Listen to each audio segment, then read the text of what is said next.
हरे कृष्ण कृष्ण कृष्ण हरे हरे, हरे राम राम राम हरे हरे। श्रीमद्भागवत पुराण के 10वें स्कंद के पहले अध्याय का चौथा श्लोक, जिसमें सुखदेव गोस्वामी राजा परीक्षित को यह बता रहे हैं कि यह जो जन्म मृत्यु का जो चक्कर है, जो भव रोग है, उस चक्कर में फंसे बद्ध जीवों के लिए भगवत कथा जो है औषधि है, एक दवाई है। जो अगर भव रोग हो गया है तो भव रोग से जो को दूर करने के लिए भगवत कथा है जो दवाई है। और इस भगवत कथा को सब लोग सुनना चाहते हैं सिवाय दो लोगों के। वह है पहला जो पशुघाती है, कसाई है, जो पशुओं को मारता है अपने इंद्रिय तृप्ति के लिए, और दूसरा जो अपने को ही मारने वाला है, जो जिसमें आत्मघाती प्रवृत्ति है, जो अपने जन्म मरण का जो चक्र है, रोग है, इसको दूर नहीं करना चाहता, इसको बार बार फंसना चाहता है। लोगों में आजकल सुसाइड अटेम्प्ट देख रहे हैं कि लोग सुसाइड भी कर लेते हैं। तो ऐसे लोग हैं जो भगवत कथा को सुनने में इंटरेस्ट नहीं रखते। तो दो लोग हैं जो कसाई तरह की प्रवृत्ति के हैं, और दूसरा जो आत्मघाती अपने को मारने वाले हैं। तो ये लोग भगवत कथा में को महिमा को सुनना में इंटरेस्ट उनका नहीं होता। तो ये भवबंधन से मुक्ति के लिए भगवत कथा जो है वो औषधि है। तो आइए हम लोग पहले प्रार्थना करते हैं, उसके बाद प्रभुपाद जी ने इसका बड़ा ही सुंदर व्याख्या किया है, तात्पर्य में इसको बताया है। तो आइए पहले हम प्रार्थना करते हैं। ओम अज्ञानतिमिरान्धस्य ज्ञानाञ्जनशलाकया चक्षुरुन्मीलितं येन तस्मै श्रीगुरवे नमः। श्रीचैतन्यमनोभीष्टं स्थापितं येन भूतले स्वरूपं कदा मह्यं ददाति स्वपदान्तिकं। वन्देऽहं श्रीगुरु श्रीयुतपदकमलं श्रीगुरून् वैष्णवांश्च श्रीरूपं साग्रजातं सगण रघुनाथान्वितं तं सजीवं साद्वैतं सावधूतं परिजनसहितं श्रीकृष्णचैतन्यदेवं श्रीराधाकृष्णपादान् सगण ललिता श्रीविशाखान्विताश्च।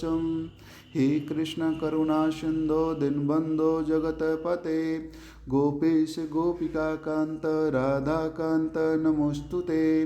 तप्त कांचन गौरांगी राधे वृंदावनेश्वरी वृषभानुसुते देवी प्रणमामि हरिप्रिये। वाञ्छाकल्पतरुर्वश्च कृपा सिन्धु एव च पतितानां पावनेभ्यो वैष्णव्यो नमो नमः।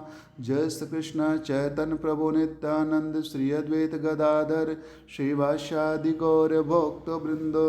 हरे कृष्ण कृष्ण कृष्ण हरे हरे, हरे राम राम राम हरे हरे। ओम नमो भगवते वासुदेवाय। ओम नमो भगवते वासुदेवाय। ओम नमो भगवते वासुदेवाय। नारायणं नमस्कृतं नरं चैव नरोत्तमं देवीं सरस्वतीं व्यासं ततो जयमुदीरये। शृण्वतां स्वकथा कृष्णा पुण्यश्रवणकीर्तना हृदयन्तस्थो यवद्राणि विधुनोते श्वेत्रशताम्। नष्टे प्रायेषु अभद्रेषु नित्यं भागवत सेवया भगवते उत्तम श्लोके भक्तिर्भवति नैष्टिकी। हरे कृष्ण कृष्ण कृष्ण हरे हरे, हरे राम राम राम हरे हरे। तो इस चौथे श्लोक में पहले हम अर्थ को समझते हैं। निवृत्त का मतलब होता है मुक्त होना। तरसे का मतलब होता है काम या भौतिक कार्यों से। उपज्ञामानात् मतलब वर्णित या गाया जाने वाला। भव औषधात् भौतिक रोग की सही औषधि से। श्रोत्र कानों से सुनने की विधि। मना मन के लिए विचार का विषय। अभिरामात ऐसे महिमा वर्णन की सुहावनी ध्वनि से कह कौन। उत्तम श्लोक भगवान का गुण अनुवादात ऐसे कार्यों का वर्णन करने से पुमान्य मनुष्य विरज्यत अपने को विलग रख सकता है। बिना रहित पशु ज्ञानात कसाई अथवा अपने आप का ही वध करने वाले से। तो यहाँ पर जो श्लोक है, श्लोक का अर्थ जो ये है, भगवान की महिमा का वर्णन परंपरा पद्धति से किया जाता है, अर्थात यह आध्यात्मिक गुरु से शिष्य तक पहुंचाया जाता है। ऐसे वर्णन का आनंद उन लोगों को मिलता है जो इस जगत के मिथ्या क्षणिक वर्णन में रुचि नहीं रखते। भगवान का गुणगान जन्म मृत्यु के चक्कर में फंसे बद्धजीवों के लिए उपयुक्त औषधि है। अतएव कसाई, पशुघाती या अपने को ही मारने वाले आत्मघाती के अतिरिक्त भगवान की महिमा को सुनना कौन नहीं चाहेगा। तो यह श्लोक जो है यहाँ पर बताता है कि जो हमारा जो जन्म मृत्यु का जो चक्कर है, इसको कहते हैं भव रोग। तो इसके लिए भगवान का गुणगान करना, भगवान का यशोगान करना, भगवत कथा सुनना, यह है जो रामबाण है, औषधि है। लेकिन यहाँ पर पशुघाती जो दूसरे जीवों को मारता है या अपने को मारता, आत्मघाती अपने को मारता है, वह वैसे लोग जो हैं भगवान की कथा सुनना में रुचि उनकी नहीं होती है। तो आइए हम लोग तात्पर्य पढ़ते हैं। तो बोलिए सबसे पहले श्री प्रभुपाद की जय। इस्कॉन संस्थापकाचार्य प्रभुपाद की जय। तो तात्पर्य में प्रभुपाद जी कहते हैं कि भारत में समान लोगों के बीच यह आम प्रथा है कि बारंबार जन्म मरण के रोग से छुटकारा पाने के लिए वे भगवद गीता या श्रीमद् भागवत के से कृष्ण के विषय में सुनते हैं। यद्यपि अब भारत पतित हो चुका है, किंतु यह समाचार मिलते ही कि अमुक व्यक्ति भगवद गीता या श्रीमद् भागवत पर बोलेगा, अब भी हजारों लोग सुनने के लिए एकत्र हो जाते हैं। किंतु यह श्लोक यहाँ पर इंगित करता है कि भगवद गीता तथा श्रीमद् भागवत का ऐसा पाठ ऐसे व्यक्तियों द्वारा किया जाना चाहिए जो भौतिक इच्छाओं से पूरी तरह मुक्त हो चुके हों। निवृत्त तरसे इसको कहते हैं, भौतिक इच्छाओं से जो मुक्त हो गया है वह भागवत कथा कहने के योग्य है। यहाँ देखिए सुखदेव गोस्वामी जो योग वक्ता हैं और राजा परीक्षित जो हैं योग श्रोता हैं। इस जगत में ब्रह्मा से लेकर एक क्षुद्र चींटी तक सारे जीव इंद्रिय भोग की भौतिक इच्छा से पूर्ण है और हर प्राणी इंद्रिय तृप्ति में लगा हुआ है। किंतु इस तरह लगे रहने पर कृष्ण कथा के महत्व को चाहे वह भगवद गीता के रूप में हो, चाहे श्रीमद् भागवत के रूप में, पूरी तरह नहीं समझ सकता। यदि हम मुक्त पुरुषों के मुख से भगवान की महिमा के विषय में सुने तो इससे भवबंधन से अवश्य छूट सकते हैं। किंतु श्रीमद् भागवत के पेशेवर वाचकों से सुनने पर वास्तव में मुक्ति प्राप्ति में कोई सहायता नहीं मिल सकती है। कृष्ण कथा अतीव सरल है। भगवद गीता में कहा गया है कि कृष्ण परमेश्वर हैं। वे स्वयं बतलाते हैं, मतः परंतरम नान्यात किंचित दसी धनंजय। हे अर्जुन, मुझसे श्रेष्ठ कोई सत्य नहीं है। केवल इतना ही जान लेने से कि कृष्ण परमेश्वर हैं मुक्त हुआ जा सकता है। किंतु इस कलयुग में लोग असली लाभ से वंचित रहते हैं, क्योंकि वे ऐसे धूर्त व्यक्तियों से भगवद गीता सुनना पसंद करते हैं जो भगवद गीता को यथारूप में प्रस्तुत न करके उसे अपनी इच्छा अनुसार तोड़ते मरोड़ते हैं। बड़े बड़े विद्वान, राजनीतिज्ञ, दार्शनिक तथा वैज्ञानिक अपने ही दूषित तरीके से भगवद गीता का पर प्रवचन करते हैं और समान लोग इन्हीं से सुनते हैं, क्योंकि वे किसी भक्त से भगवान के गुणानुवाद को सुनने में रुचि नहीं रखते हैं। भक्त वह है जो भगवान की सेवा करने के अतिरिक्त भगवद गीता तथा श्रीमद् भागवत का पाठ करते हुए कोई अन्य प्रयोजन नहीं रखता। इसीलिए श्री चैतन्य महाप्रभु ने हम सबको सलाह दी है कि स्वरूप सिद्ध व्यक्ति से ही भगवान का गुणानुवाद सुना जाए। भागवत परोदीय भागवत स्थाने। जब तक कोई कृष्ण भावनामृत विज्ञान में सिद्धात्मा न हो तब तक नवदीक्षित को चाहिए कि वह उसे भगवान के विषय में सुनाने के लिए न कहे, क्योंकि श्री सनातन गोस्वामी ने पद्म पुराण से निम्नलिखित उदाहरण देते हुए ऐसा करने से मना किया है। अवैष्णवा मुखोदगीर्ण पूतं हरि कथामृतम श्रवणम नैव कर्तव्यम सर्वोचिष्टम यथापय। जो वैष्णव आचरण वाला न हो उसे कथा नहीं सुननी चाहिए। वैष्णव तो निवृत्त कृष्ण होता है, उसका कोई भौतिक उद्देश्य नहीं होता, क्योंकि उसका एकमात्र उद्देश्य कृष्ण भावनामृत का प्रचार करना होता है। तथाकथित विद्वान, दार्शनिक तथा राजनीतिज्ञ स्वार्थवश भगवद गीता के अर्थ को तोड़ मरोड़ कर अपना उल्लू सीधा करना चाहते हैं। इसीलिए यह श्लोक सावधान करता है कि कृष्ण कथा का वाचन वही करे जो निवृत्त कृष्ण हो। सुखदेव गोस्वामी श्रीमद् भागवत के आदर्श उपयुक्त वाचक हैं और कृष्ण का सामना करने के पूर्व अपना राज तथा परिवार को किसी उद्देश्य से छोड़ने वाले परीक्षित महाराज आदर्श श्रोता हैं।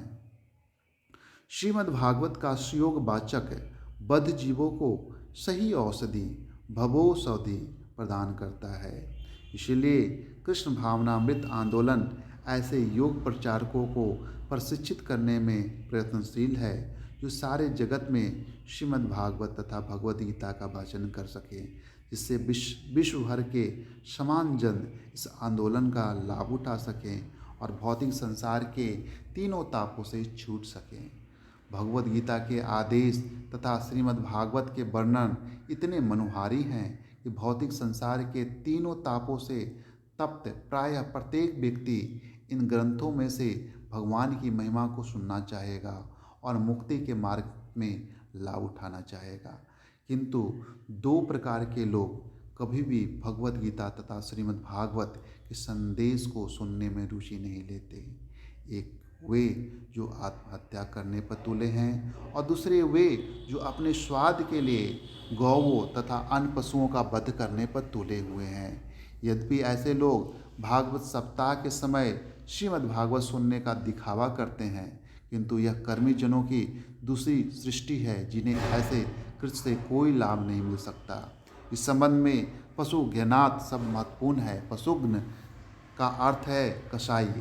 उच्चतर लोकों में जाने के लिए कर्मकांडी व्यक्तियों को यज्ञ करते समय पशुओं का वध करना होता है। इसलिए भगवान बुद्धदेव ने वेदों के प्रमाण का तिरस्कार किया, क्योंकि वे पशु बलि को रोकना चाहते थे जिनकी वैदिक अनुष्ठानों में संस्तुति की गई है। यद्यपि वैदिक उत्सवों में पशु बलि को मान्यता प्राप्त है, किंतु ऐसे उत्सवों के लिए जो व्यक्ति पशुओं का वध करता है वे कसाई माने जाते हैं। भला कसाईयों को कृष्ण भावनामृत में कैसे रुचि हो सकती है जब उन्हें भौतिक आकर्षण मिला रहता है। उनकी एकमात्र रुचि नश्वर शरीर के लिए सुविधाएं उत्पन्न करने में होती है। जो लोग इंद्रिय भोग तथा भौतिक ईश्वर के प्रति आसक्त हैं और जो ऐसी वस्तुओं से मोहग्रस्त रहते हैं, उनके मन में भगवान की भक्ति के लिए दृढ़ संकल्प नहीं बन पाता। श्री नरोत्तम ठाकुर कहते हैं, मनुष्य जन्म पाइया राधा कृष्ण न भजिया जानिया सुनिया विष खाइनो। जो कृष्ण भावना भावित नहीं है और इस तरह जो भगवान की सेवा में अपने को नहीं लगाता, वह भी पशुघ्न है, क्योंकि वह जानबूझकर विष पीता है। ऐसे व्यक्ति को कृष्ण कथा में रुचि नहीं होती, क्योंकि उसमें इंद्रिय तृप्ति की लालसा शेष रहती है। वह निवृत्त तृष्ण नहीं होता, जैसा कि कहा गया है, त्रैवर्गी कास्ते पुरुषा विमुरवा हरिमेधस, जिन्हें त्रिवर्ग अर्थात धर्म अर्थ तथा काम में रुचि नहीं रहती है, वे भौतिक पद प्राप्त करने तथा उसके द्वारा इंद्रिय तृप्ति के लिए अच्छी अच्छी सुविधाएं प्राप्त करने के निमित्त धार्मिक होते हैं। ऐसे लोग अपने को जानबूझकर जन्म मरण के चक्कर में डालकर अपनी हत्या करते हैं। वे कृष्ण भावनामृत में कभी भी रुचि नहीं ले सकते। कृष्ण कथा के लिए वक्ता तथा श्रोता होना चाहिए और ये दोनों कृष्ण भावनामृत में तभी रुचि ले सकेंगे जब उन्हें भौतिक कथाओं में रुचि न हो। वास्तव में यह हर कोई देख सकता है कि जो लोग कृष्ण भावना भावित हैं उनमें यह प्रवृत्ति स्वतः उत्पन्न होती है।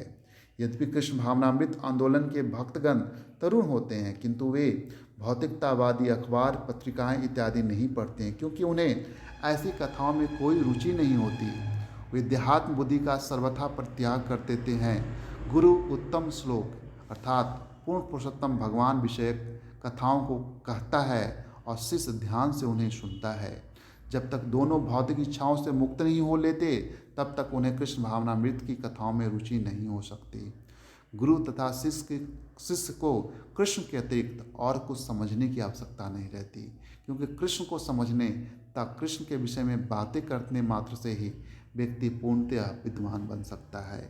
भगवान हर एक के हृदय में आसीन रहता है और उनकी कृपा से भक्त तो भगवान से ही सीधे आदेश प्राप्त करता है, जैसा कि भगवत गीता में कहा गया है, मैं हर एक के हृदय में आसीन हूँ और मुझी से स्मृति, ज्ञान तथा विस्मृति उत्पन्न होते हैं। सारे वेदों के द्वारा मैं ही वेद्य हूँ, मैं ही वेदांत का रचयिता और वेदों का ज्ञाता हूँ। कृष्ण भावनामृत आंदोलन इतना उच्च है कि कृष्ण भावना भावित व्यक्ति गुरु के निर्देशन में श्रीमद् भागवत, भगवद गीता तथा अन्य वैदिक साहित्य में प्राप्त कृष्ण कथा को पढ़कर तुष्ट रहता है। जब कृष्ण के विषय में केवल बातें करना इतना सुहावना लगता है, तो फिर कृष्ण की सेवा करना कितना सुहावना होगा, इसकी कल्पना की जा सकती है। जब मुक्त गुरु तथा उसके शिष्य के मध्य कृष्ण कथा पर बातें होती है, तो अन्य लोग भी कभी कभी इन कथाओं को सुनकर लाभ उठाते हैं। ये कथाएं जन्म तथा मृत्यु के चक्र को रोकने में रामबाण औषधि का कार्य करती है। बारंबार जन्म तथा मृत्यु का चक्र, जिससे मनुष्य को पुनः पुनः विभिन्न शरीर ग्रहण करने पड़ते हैं, भव या भव रोग कहलाता है। यदि कोई व्यक्ति इच्छा या अनिच्छा से कृष्ण कथा सुनता है, तो उसका भव रोग अर्थात जन्म मरण का रोग निश्चय ही जाता रहता है। इसलिए कृष्ण कथा को भवौषधि, जन्म मृत्यु के चक्कर को रोकने की औषधि कहा गया है। कर्मी जन जो भौतिक इंद्रिय तृप्ति में आसक्त हैं, समानतः अपनी भौतिक इच्छाओं का परित्याग नहीं कर सकते हैं, किंतु कृष्ण कथा ऐसी रामबाण औषधि है कि कृष्ण कथा सुनने के लिए प्रेरित होने पर वह इस रोग से निश्चित रूप से मुक्त हो सकता है। इसके ज्वलंत उदाहरण ध्रुव महाराज हैं, जो अपनी तपस्या के बाद अत्यंत तुष्ट थे। तब जब भगवान ने उन्हें वर देना चाहा, तो ध्रुव ने वर लेने से मना कर दिया। स्वामीन कृतार्थो अस्मिन वरम न याचे, हे प्रभु मैं पूरी तरह से तुष्ट हो गया हूँ, मुझे इंद्रिय तृप्ति के लिए कोई वर नहीं चाहिए।